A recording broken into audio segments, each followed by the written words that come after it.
Bienvenidos al Ático de las Ideas, un podcast no apto para nuestro mundo. La cultura ha salido de las galerías, bibliotecas y cafetines y ha dado origen a un espacio dedicado al análisis, debate y reflexión sobre temas de filosofía, literatura, política y artes aplicados al contexto actual de nuestro mundo. Lenguaje claro, entrevistas valiosas, ideas potentes y divergentes, un sitio de pensamiento destinado no solo a intelectuales, y en el que la corrección política se quedó fuera. Saludos a todos los adictos del Ático de las Ideas. Antes de iniciar con este podcast, vamos a dejarlos con la excelente música de Polvo Lunar. Hemos compartido ya en nuestras redes sociales todos los canales a través de los cuales pueden seguir este excelente grupo, así como el proyecto de Young Groovy Voices, que también tiene una calidad extraordinaria. No dejen de seguirlos y disfruten con esta música.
Quiero ver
Saludos a todos los oyentes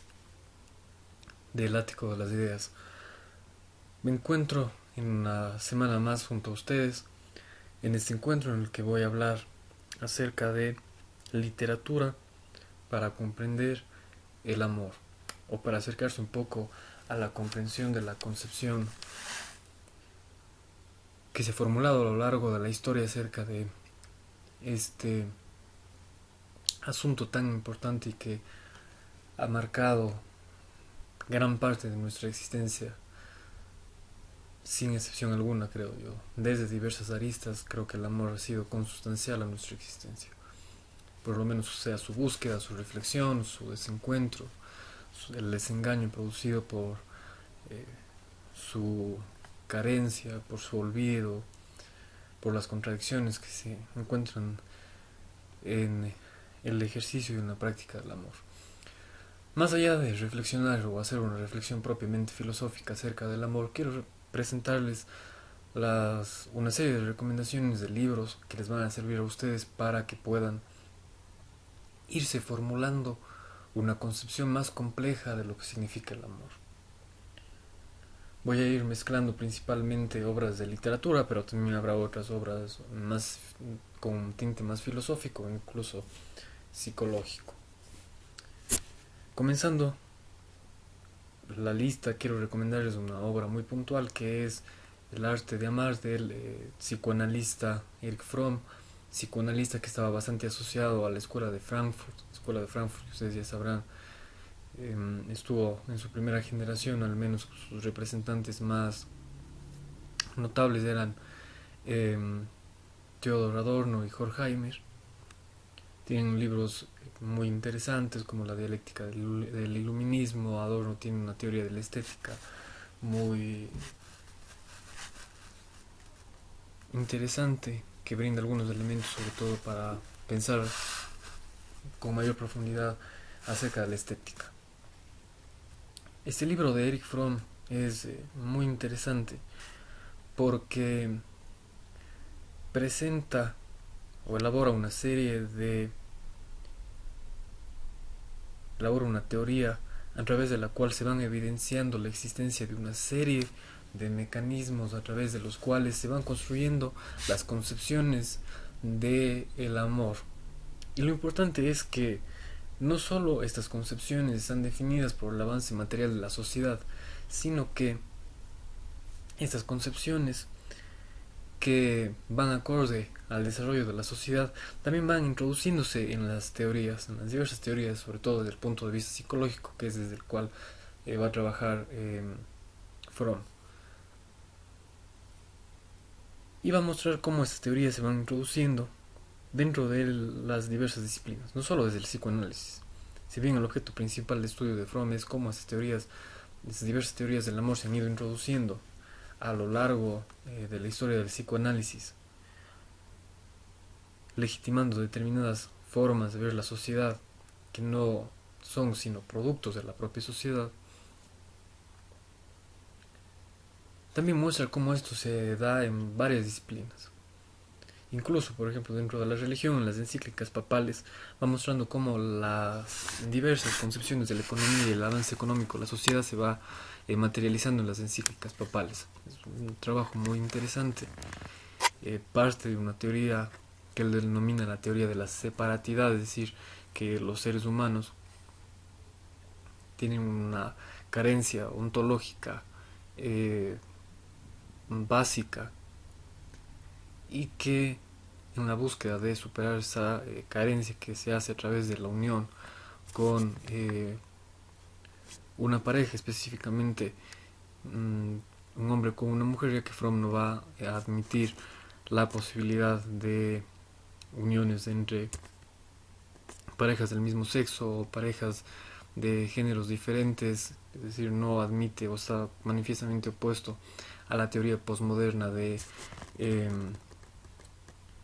la diversidad de géneros y la teoría queer, que ahora está muy en boga. Es decir, Fromm brinda elementos para considerar la existencia de una objetividad sexual y una objetividad emocional. Y sobre esta teoría de la separatidad, que no es más que el tratamiento con este mito que aparece en el mundo griego de la existencia de un ser originario que presentaba caracteres masculinos, femeninos y andróginos y que se enfrenta a los dioses, y al enfrentarse a los dioses ellos lo castigan separándolos y tiene esta carencia fundamental producto de la separación, que es una teoría que también va a tomar después Freud, y Fromm va a beber también bastante de Freud y va a esbozar esta teoría de la separatidad. Lo interesante de esta teoría de la separatidad es que precisamente uno de los elementos que son muy constantes en la teoría de Fromm es que frente a la imposibilidad de satisfacer esta necesidad que se produce por la separación original, el hombre se va a ver abocado a una serie de intentos por superar esta carencia fundamental primaria. Eso se va a dar a través de las orgías, y lo interesante de Fromm es que no eh, analiza o no eh, hace que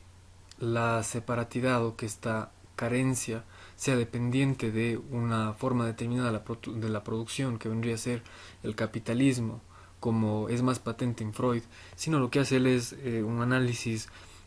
más histórico, y por ello va haciendo, eh, va tomando varios tramos de la historia, es decir, desde el hombre primitivo, cómo se va avanzando, cómo la orgía se va perfeccionando, va adquiriendo nuevos matices, se va puliendo, adquiriendo nuevas formas, pero siempre este tipo de ritual orgiástico que en nuestro momento actual tiene nuevas dimensiones, sobre todo sobre las bases de la tecnología de la información. Bueno, hay que considerar que Fromm todavía no estuvo, no desarrolló sus teorías en el desarrollo máximo que ha alcanzado la era digital en nuestros tiempos, pero ya estuvo eh, muy palpable cuál era el papel de la tecnología en su tiempo, y básicamente establece algunos mecanismos como son la televisión, las radios, la prensa, cómo se intentan satisfacer estas relaciones a través, por ejemplo, de las series románticas, de todo ese tipo de series que intentan llenar vacíos emocionales, que intentan brindar mecanismos de compensación. Es decir, es un libro de sumo interés, vale la pena, sobre todo porque es un estudio bastante serio, y Fromm es un autor que pasa muy desapercibido usualmente. Otro libro que quisiera yo recomendarles para que puedan efectuar un análisis acerca del amor es eh, 1984 de Orwell. Ese libro yo lo he contrastado muchas veces de manera crítica con Un Mundo Feliz de Aldous Huxley, y he mencionado que su poder predictivo es mucho menor que el que tenía la novela de Huxley. Y he criticado también varias veces la novela de 1984, a pesar de que me parece que es una excelente obra. Pero en este caso, ustedes se preguntarán cuál es la concepción de, o cuál es el planteamiento realmente interesante que brinda Orwell acerca del amor. No me interesa cuáles son los planteamientos de Orwell en relación a los mecanismos de dominación, de control, de hegemonía que ejercen determinadas capas de la sociedad. No me interesa cuál es el mecanismo de control que realiza el Gran Hermano en la novela, que es esta gran organización político-institucional que domina el mundo que presenta 1984, sino más bien a mí lo que me interesa es evidenciar un pasaje muy concreto, que es la relación del protagonista con eh, la acompañante que va a tener durante la serie. Su nombre, si no estoy mal, es María, y me interesa mucho cuál es la forma subversiva en la que se desarrollan estos impulsos naturales, sobre todo al considerar que ahora, sobre todo desde la vigente política posmoderna, se empieza de manera muy fuerte a proscribir la heterosexualidad. Eso me parece bastante interesante, por ejemplo, en el trabajo del filósofo argentino Silvio Maresca, que inicia uno de sus libros al mencionar que pide disculpas por ser heterosexual, porque le gustan las mujeres, pero no puede hacer nada para tener un género fluido, para interesarse por otros géneros, o para sentir cosas diferentes a las que siente. En ese sentido, a mí me parece muy interesante desde esa óptica, cómo se va dando el amor desde una desde el enfoque del ocultamiento, de la vigilancia y cómo se va expresando esta serie de emociones, no porque este tipo de relaciones sean un producto del poder manifestado en un momento dado como establecía Foucault, sino porque más bien creo yo que en esos espacios de ocultamiento, de rebeldía moral, se van a ir revelando la autenticidad ética del ser humano, y eso es algo que deberían apuntar y tengan muy conscientes que muy probablemente si se produce un viraje de cosas tan grande como es el que se está eh, produciendo en Europa, en el que tal vez llegue el momento en el que realmente se proscriba la heterosexualidad, probablemente los heterosexuales tendrán que esconderse en espacios similares a los que presenta 1984. El segundo punto interesante de esta novela es la escena en la cual el protagonista es torturado y se le somete a esa tortura característica de 1984, que es ser sometido al mayor temor. Y es sometido al mayor temor hasta que delata al ser amado, y no solo delata al ser amado, sino que desea que el ser amado sea partícipe, o más bien que ese mal, que es el símbolo de los mayores temores que cada uno de nosotros tenemos, recaiga en esa persona amada. Es decir, el protagonista está siendo torturado y llega un momento en el que dice, no, yo quiero que pare esto y sí quiero que esa tortura sea sufrida por esta persona, que es el ser amado. Y después de ello se destruye la posibilidad del amor, es decir, se expresa la imposibilidad del amor entendido como sacrificio absoluto, es decir, se muestra la inexistencia de este arquetipo que es presentado en Romeo y Julieta de Shakespeare. Y más bien se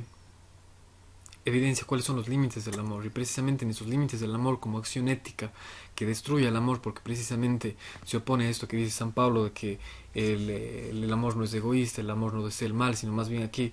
frente a esta tortura el amor desea el mal, el amor destruye, el amor desea la destrucción del otro. Y es muy interesante ese planteamiento de Orwell. Yo siempre me he preguntado si en algún momento yo con alguna persona a la que yo le profesara amor, tendría si fuera sometido a este escenario, si tendría la interés y la valentía de si me presentaran la posibilidad de que yo sea sometido al mayor de los miedos posibles que tenga y tuviera la opción de hacer que esta otra persona sea la que sufra esos tormentos a cambio de que yo sea liberado, si en realidad lo haría o no lo haría. Es un dilema muy interesante, lo dejo así suelto para que ustedes lo reflexionen. Me parece muy muy interesante, como lo digo, es uno de los pasajes que está ya en el nuevo crítico de la novela acercándose al final. 1984, una novela que a pesar de que yo la haya criticado es de lectura recomendadísima, una novela muy fácilmente accesible. Orwell es un escritor que escribe de manera muy sencilla, se lo puede entender de manera muy fácil, lectura corrida, ágil, y una obra, como les digo, muy recomendada.